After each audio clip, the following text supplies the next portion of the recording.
Ako si Jade Buhoy at narito ang mga napapanahong balita. Muling nagbuka ang Bulkang Kanlaon nangabo nitong Lunes pasado alas 5:17 ng hapon. Tumagal ng higit 4 na oras ang pagbubulusok ng abo mula sa bunganga ng bulkan. May taas ang ash plumes ng 300 hanggang 350 metro. Mayroon ring naitalang light ash falls at amoy ng asupre sa Bago City, Negros Occidental. Samantala, bukod sa aktibidad ng bulkan, ilang kabahayan na rin ang nakaranas ng kakulangan ng supply ng tubig dahil sa mababang water pressure dulot ng pag-alboroto ng bulkan. Nagbabala si Pangulong Ferdinand Marcos Jr. sa mga dayuhang iinsultuhin ang mga Pilipino. Kaugnay nito ang insidente ng pangaharas ng isang Russian-American vlogger sa ilang mga Pilipino sa kanyang content. Para sa detalye, narito si Francis Riodique. Sa isang vlog na ini-upload sa YouTube account ni Pangulong Ferdinand Marcos Jr., tinawag niyang baliw ang kamakailang naarestong Russian vlogger dahil sa pangaharas sa ilang mga Pilipino. Itinuring ni Marcos ang naturang vlogger na kabilang sa mga gumagawa ng content ng pangiinis o pambibisit para kumita lamang ng pera. Hindi umano papalampasin ng pamahalaan ang mga ganitong insidente ng pangiinsulto sa mga Pilipino. Aniya maging babala sana ang pag-aresto sa naturang vlogger sa mga magtatangkang maglapastangan sa mga Pinoy. Matatanda ang April 2 nang maaresto ang vlogger na si Vitaly Dorovetsky sa Taguig City. Naging viral ang naturang vlogger matapos gawing katawa-tawa ang mga security guard sa BGC. Kabilang ang pagtangkang paghalik, pagkuha ng sombrero at pagmumura sa mga sekyu. Di pa nakontento ang dayuhan at pati ang matandang ito ay kanyang pinagtripan. Napag-alaman din ng mga otoridad na nanguha ito ng electric fan sa isang restaurant at pinagmumura din ang isang surfing instructor. Ayon kay Department of Interior and Local Government Secretary John Vic Remulla, hindi muna ipapadeport ang dayuhan. Aniya, kailangan niya munang kaharapin ang mga kasong isasampa laban sa kanya sa Pilipinas. Francis Riodique, nag-uulat para sa Golden Nation Network. Nilinaw ng Commission on Elections o COMELEC na hindi sila mangingialam hinggil sa paghayag ng freedom of expressions ng mga kandidato sa kanilang mga campaign posters. Ito ay kaugnay ng kamakailang pambabatikos online sa isang tumatakbong senador na ginamit ang logo ng kanyang dating paaralan sa kanyang campaign poster. Paliwanag pa ni COMELEC Chair George Erwin Garcia, mayroong limitasyon ang pakikialam ng COMELEC sa nilalaman ng campaign poster. Liban na lamang kung ito ay nagtataglay ng hate speech, diskriminasyon o pekeng impormasyon. Kami ang boses ng pagbabago. Ako si Jade Buhoy at ito ang News Force. Sa ulo ng mga balita, Bulkang Kanlaon, 4 na oras na nagbuga ng abo. Patubig sa ilang kabahayan, kinakapos na. Overseas voting, simula na. UAE nangunguna sa may pinakamaraming Pilipinong nagparehistro. PBBM nagbabala sa mga dayuhang maglalapastangan sa mga Pilipino. COMELEC limitado ang pakikialam sa freedom of expression ng mga kandidato sa campaign posters. DOE tiniyak na sapat ang supply ng kuryente para sa ligtas na biyahe ngayong Holy Week. Singer-songwriter Katy Perry kasama sa makasaysayang all-female crew na ipinadala sa space. Patas at pantay na balita, komprehensibong ulat para sa pulso ng masa. Ito ang News Force.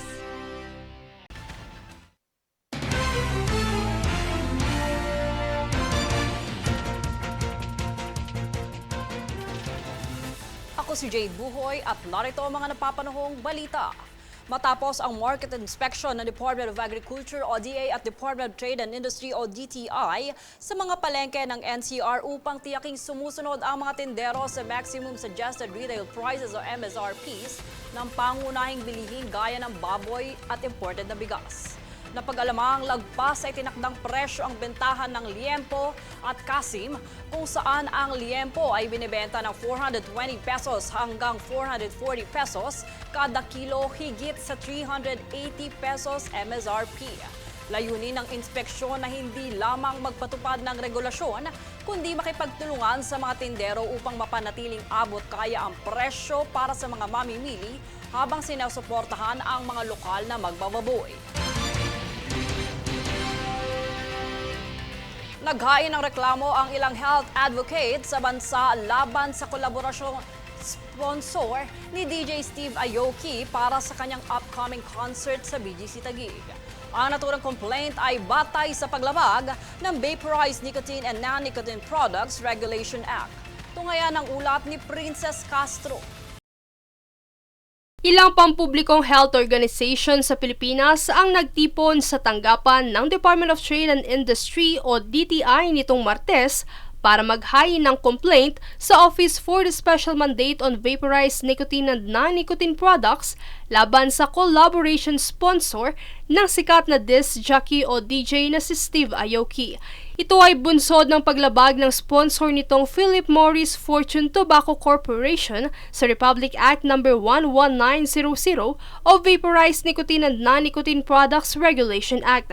Si DJ Aoki ay isang American disc jockey at record producer at isa sa mga nakakollaborate ng sikat na K-pop boy band na Bangtan Sonyeondan o BTS para sa remix ng kanilang kantang Mic Drop.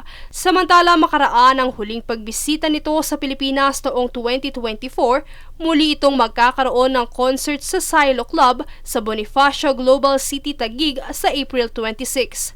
Ilan sa may kinabahala ng mga health advocate ay ang promotion o paghikayat sa paggamit ng mga e-cigarette at heated tobacco products, partikular ang IQOS Iluma X Steve Aoki Limited Edition collaboration. Ayon sa mga grupo, ang kanyang pakikipag-ugnayan at ang pagbabrand ng PMFTC upang i-promote at i-endorso ang mga produktong ito ay labag sa ilalim ng Section 12 Clause C at Section 14 Clause A ng naturang batas. Dun sa gagawin nilang sponsorship at event ay they will violate RA 11900. Kasama na dun yung paggamit ng celebrity to promote the product. Pagkaroon ng event malapit sa lugar kung saan maraming youth and children. So it will expose these children to these products. Bukod dito ay tampok din sa disenyo ng naturang produkto ang kanyang signature mark na may smiley face, gayon din ang kanyang pangalan at nakakaakit na mga kulay gaya ng glow-in-the-dark neon colors. Kaugnay nito ay nanawagan din sila kay Aoki na ikonsiderang iatras ang naturang kolaborasyon bilang siya rin ay isang kilalang brain health and mental well-being advocate sa kanyang The Aoki Foundation. We're hoping that DJ Steve Aoki will reconsider this brand collaboration, considering that he is a brain health advocate. We hope that he will not be part of the tobacco epidemic that's happening in the country and instead help solve it. Ilan pa sa kanilang mensahe sa publiko, hindi po fashionable. So hindi po talaga siya dapat nakikita ng ating mga kabataan, lalo na itong particular na event na ito. Pwede naman tayo magsaya. Hindi natin kailangang gamitin pa yung mga heated tobacco products. Wala namang nagbabawal sa atin na pumunta sa mga bar at magsaya. Pero yung sa amin lang ay, huwag tayo magpadala lang sa tobacco industry. At para po sa mga influencers natin, huwag sana kayo maging mukha ng addiction. Gawin nyo po yung influence niyo to actually have a good influence po sa ating mga kabataan. Lalo na si Steve Aoki, sa amin sa PSFM, marami nag-idolize sa kanya. So sana po, i-reconsider nyo po yung inyong pagpupromote na itong mga heated tobacco products na definitely will kill our youth. Samantala, hindi naman nakapagbigay ng tiyak na petsa ang DTI kung kailan nila maire-release ang naturang complaint dahil na rin sa kasalukuyang paggunita sa Holy Week. Gayunpaman, umaasa ang mga grupo na agad na mabigyang pansin ang kanilang pagdulog. Princess Castro, nag-uulat para sa Golden Nation Network.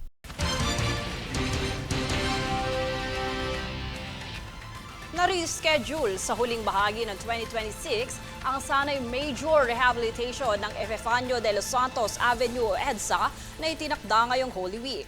Ayon sa Department of Public Works and Highways o DPWH, nasuspindi ang rehabilitasyon upang bigyang prioridad ang infrastructure projects na may kaugnay sa pag-host ng bansa sa ASEAN Summit sa taong 2026. Samantala, mag-uumpisa na sa May 15 ang pag-aayos ng kalsada mula Guadalupe Bridge hanggang Pasay dahil ito'y dadaanan ng mga bisita sa ASEAN Summit. Kami ang boses ng pagbabago. Ako si Jade Buhoy at ito ang News Force. Sa ulo ng mga balita, Bulkang Kanlaon, 4 na oras na nagbuga ng abo. Patubig sa ilang kabahayan, kinakapos na. Overseas voting, simula na. UAE nangunguna sa may pinakamaraming Pilipinong nagparehistro. PBBM, nagbabala sa mga dayuhang maglalapastangan sa mga Pilipino. COMELEC, limitado ang pakikialam sa freedom of expression ng mga kandidato sa campaign posters. DOE, tiniyak na sapat ang supply ng kuryente para sa ligtas na biyahe ngayong Holy Week. Singer-songwriter Katy Perry, kasama sa makasaysayang all-female crew na ipinadala sa space. Patas at pantay na balita, komprehensibong ulat para sa pulso ng masa. Ito ang News Force.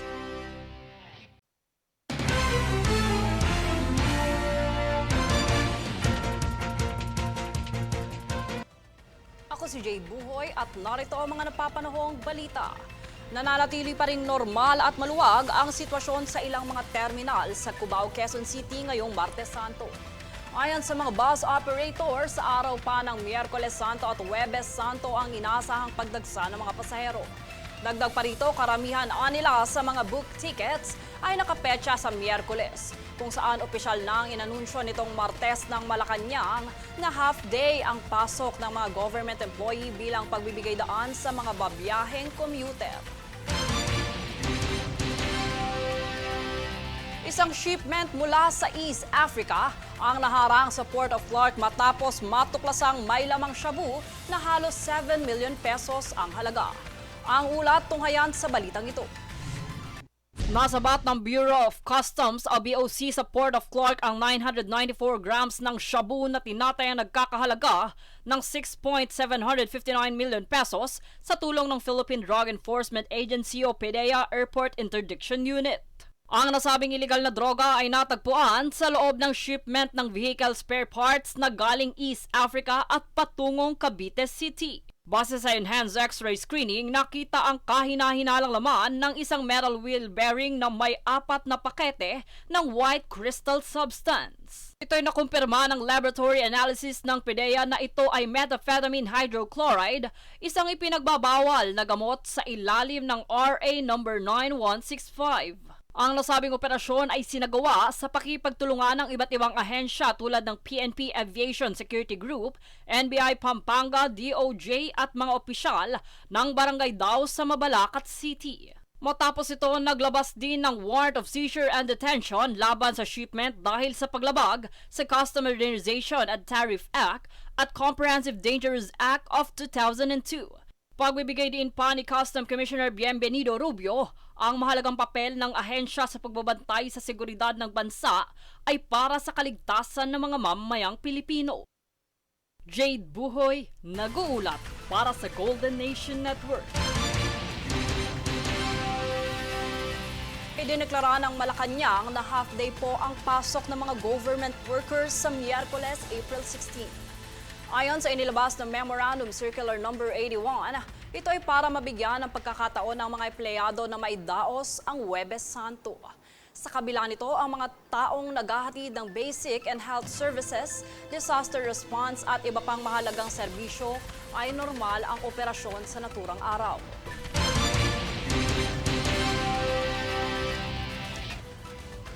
Kami ang boses ng pagbabago. Ako si Jade Buhoy at ito ang News Force. Sa ulo ng mga balita, Bulkang Kanlaon, 4 na oras na nagbuga ng abo. Patubig sa ilang kabahayan, kinakapos na. Overseas voting, simula na. UAE nangunguna sa may pinakamaraming Pilipinong nagparehistro. PBBM nagbabala sa mga dayuhang maglalapastangan sa mga Pilipino. COMELEC limitado ang pakikialam sa freedom of expression ng mga kandidato sa campaign posters. DOE tiniyak na sapat ang supply ng kuryente para sa ligtas na biyahe ngayong Holy Week. Singer-songwriter Katy Perry kasama sa makasaysayang all-female crew na ipinadala sa space.